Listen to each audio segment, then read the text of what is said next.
Prime Minister Narendra Modi addressed the outreach session of the G7 summit in Kananaskis, Canada. Addressing the session, the Prime Minister underscored that India has undertaken several global initiatives such as the International Solar Alliance, Coalition for Disaster Resilient Infrastructure, Global Biofuels Alliance, Mission Life and One Sun, One World, One Grid, and called upon the international community to further strengthen them. Prime Minister Narendra Modi held a bilateral meeting with his Canadian counterpart, Mark Carney, on the sidelines of the G7 summit. Both the leaders reaffirmed the importance of India-Canada ties based on shared democratic values, respect for the rule of law and commitment to upholding the principles of sovereignty and territorial integrity. He also held a series of bilateral meetings with leaders of Germany, France, Mexico, South Korea, South Africa, Australia, Italy, Brazil, Japan and United Kingdom. Union Minister for Road Transport and Highways Nitin Gadkari announced that the government is introducing a FASTag-based annual pass priced at 3,000 rupees from 15 August 2025. This will enable seamless and cost-effective travel across national highways throughout the country. This annual pass will be valid for 1 year from the date of activation or up to 200 trips, whichever comes first. This pass is designed exclusively for non-commercial private vehicles such as cars,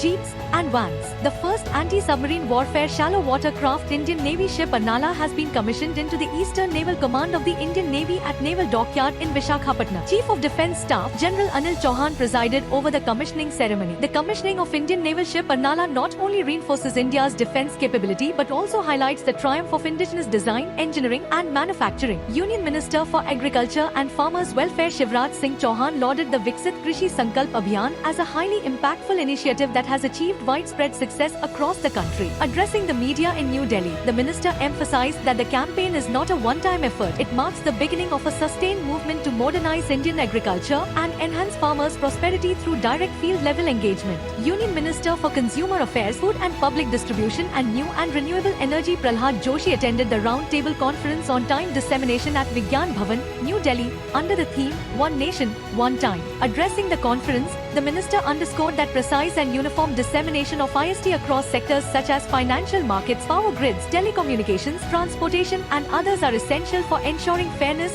accuracy and national security.